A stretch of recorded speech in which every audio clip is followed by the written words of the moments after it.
JoJo's Bizarre Adventure is one of, if not the most influential manga of all time.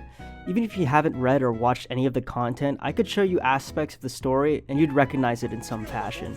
JoJo's author, Hidehiko Araki, takes inspiration from the real world for his works for JoJo's Bizarre Adventure, whether it comes from the iconic poses that are used or even the power sets. Steel Ball Run and Jojolion take elements of math in order to explain both the protagonists, Johnny Joestar and Josuke Higashikata. I originally wanted this video to be specifically about Josuke and his stand, Soft and Wet, but I decided to just broadly talk about SBR in general, considering that Jojolion uses the same life energy that's introduced in SBR. Similarly to the last video I did on Gojo Satoru from JJK, I'll be explaining the powers of the spin and Soft and Wet as seen in SBR and their applications of mathematics. This video will also be specifically building upon the concepts brought up in the last video, since math builds upon its past concepts to accurately describe reality. I'll admit in my last video I had to take a lot of liberties to explain some concepts, considering that I had to assume most of you don't study calculus. Not that I think you're dumb, for the sake of the shortest video possible, lots of my explanations had to be defined in a specific way to avoid needless confusion. This video assumes you've watched the last one, allowing me to better stipulate on whatever I need to. As such, if you haven't watched the last video, you might have some trouble watching this one, but it really doesn't matter, I'm gonna be honest here. Spoilers for SBR and Jojolion.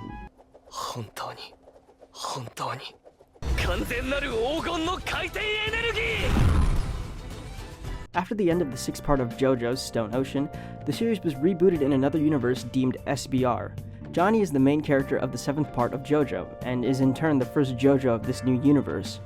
During the time Johnny spends as his tenure as the main JoJo, he learns how to harness the spin, a phenomenon in which users are able to spin objects in a specific way to do a variety of things, such as body manipulation, medicine, and execution. Think of the spin as the SBR equivalent of ki, or cursed energy. It's just an inherent life energy that some people can tap into. Of course, the main purpose seen within the story itself is combat. Johnny himself actually remains a special case, as the spin that Johnny uses is the Zeppeli's secret technique. While many people can learn to utilize the spin, the Zeppeli family is considered to be the top dogs of spin usage. Their secret is in the way they specifically do so. By using nature as a reference, Zeppeli spin users are able to spin objects within the golden ratio. Johnny learns how to spin objects in this fashion from Gyro Zeppeli. Considered to be an irrational number, the approximate value of the golden ratio itself is about 1.6. The reason why this number is considered to be important is that it appears frequently in nature.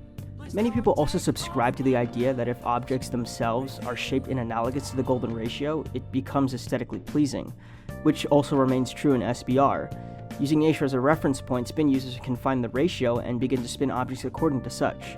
This in turn creates an amped version of normal spin. On a mathematical level, the golden ratio itself isn't as important as it's made out to be. Not only does it not appear as frequently as it's depicted in JoJo's, but many things that are aesthetically pleasing fail to meet this ratio. However, the golden ratio does have some connections to higher math. The golden ratio itself is based on the concept of the Fibonacci sequence. A sequence is simply a set of numbers that follow a specific pattern. The Fibonacci sequence itself starts at 0 and 1 and adds the two numbers of the sequence. However, the ratio created from this isn't the golden ratio, and that's where limits come in. In the last video, I explained limits in a graphical sense, however, they can be used algebraically as well. Looking at a limit that approaches an arbitrary constant, the easiest way to solve for it without using a graph would be simply just to substitute the value you're approaching. Even when this method doesn't work for whatever reason, algebraic concepts can be used to manipulate the limit to provide an acceptable answer. So, let's assume that the Fibonacci sequence is a function of x. If we were to solve for the limit of the Fibonacci sequence as it approaches infinity, after the limit is taken, the number approaches approximately 1.618, which is also conveniently the golden ratio. While infinity itself isn't a number, it on a general level represents a quantitative concept, and can be applied algebraically. And while this doesn't change how Johnny's powers are perceived, it's cool to know that this explanation fits in with Johnny's journey throughout Steel Ball Run. At the end of his journey, he learns how to harness the infinite rotation by spinning an object on his horse so perfectly within the golden ratio that he unlocks the ability of Tusk Act 4, sentencing Funny Valentine to one of the most bizarre endings in the series.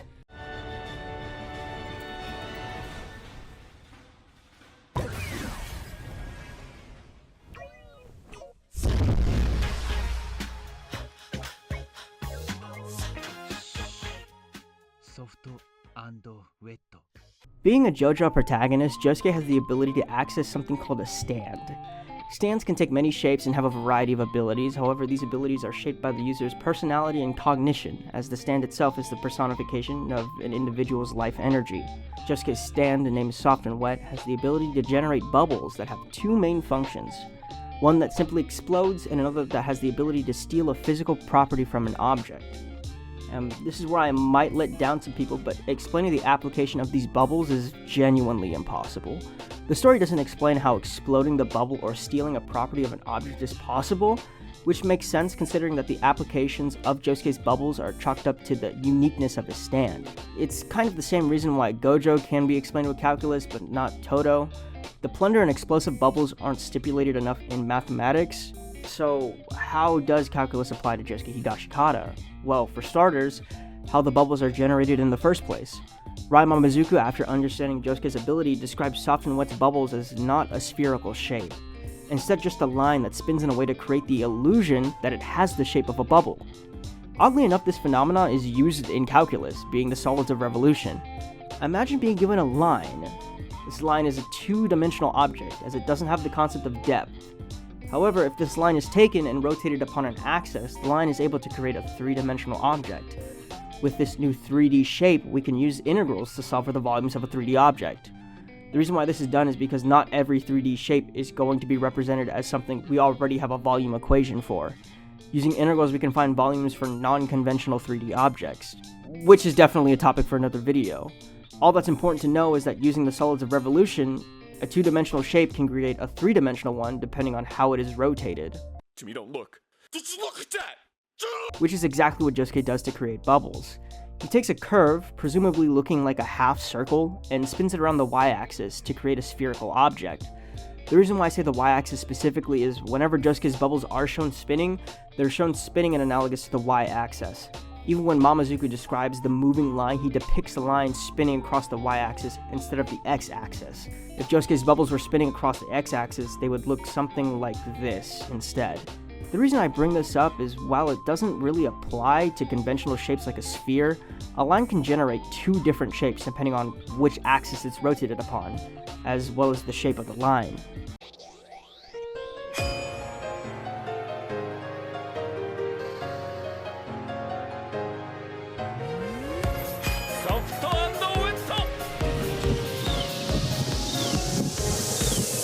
During the final chapters of Jojolion, Toru and his stand The Wonder of You are revealed. Being able to control calamity and anything that exists in reality, Josuke develops a new application of his bubbles that bypasses the manipulation of Wonder of You, calling the ability Go Beyond. Each one of Josuke's bubbles has a set thickness. These bubbles exist in reality because their thickness has a registered mass. Coupled with something called the explosive spin, these bubbles are what the normal application of Soft and Wet are. However, as the thickness of these bubbles gets smaller and smaller, the only thing that exists within this pocket of space is the explosive spin. Mamazuku describes the phenomena as the lines getting infinitely close to zero. I originally thought this bubble to be a derivative of the conventional Soft and Wet bubbles. However, derivatives are usually described as a rate of change, and there doesn't seem to be a scenario in which the Go Beyond bubbles have a rate associated with them. The only thing that specifically changes is the thickness of the bubbles. It's clear Josuke puts a certain amount of effort into using Go Beyond bubbles, but not in the sense that a derivative can be extrapolated from the situation. So how is it possible to be infinitely close to zero, and what does it mean? Using limits, the Go Beyond bubble becomes fully possible. As explained in the Gojo video, a limit is an observable behavior of a function. Limits are not concerned about the exact location of a function, as they might exist at a different point in time, but rather the value it seems to be approaching. Limits can be solved in a variety of ways. Last time I explained limits using the graphical method, which had you look at a given graph to see where a value approaches. However, I do admit that it's hard to grasp the real conceptual definition of a limit. As such, I'm going to show you how to solve for a limit using the numerical method. Let's say you're given a function and are told to solve the limit as it approaches the number 1. One thing you can do is take values of the graph that are close to the number your limit approaches and solve for an output. After doing so, you should have a table that looks something like this. From here we can see that the limit as it approaches 1 is 3, as from both sides of the number they approach 3. We can double check this with the graph to make sure that we have the right answer. But let's get more specific. Instead of using whole numbers, let's start using decimals. Now let's use even smaller decimals, and even smaller ones. Have you noticed it yet? As the input values get closer and closer to 1, our outputs get closer and closer to 3. You can keep doing this forever, by the way. However, you'll never actually get the number 3 as an output, as you're simply approaching the number. And that's why the terminology of approaching a number is used when solving for limits. You aren't actually solving for the space of 3, instead you're solving for a number, or a set of numbers, that are infinitely close to an arbitrary number of your choosing. With the given limit I showed you earlier, you solve for a number on both sides that are infinitely close to 3. The reason why we say 3 instead of these numbers is because the difference is so negligible that it makes no real difference, and the notation is way shorter than writing out an infinite number twice.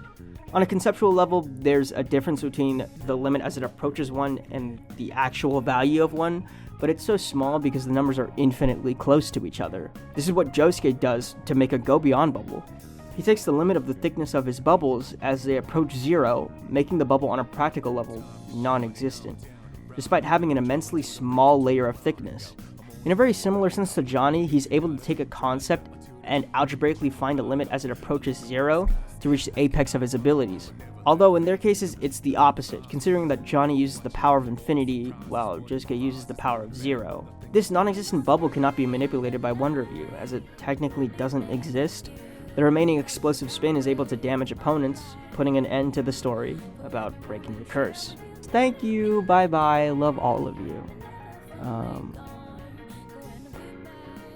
Sukuna video is next, I promise. Yeah, so I went to go visit my friend. 変身。仮面ライダー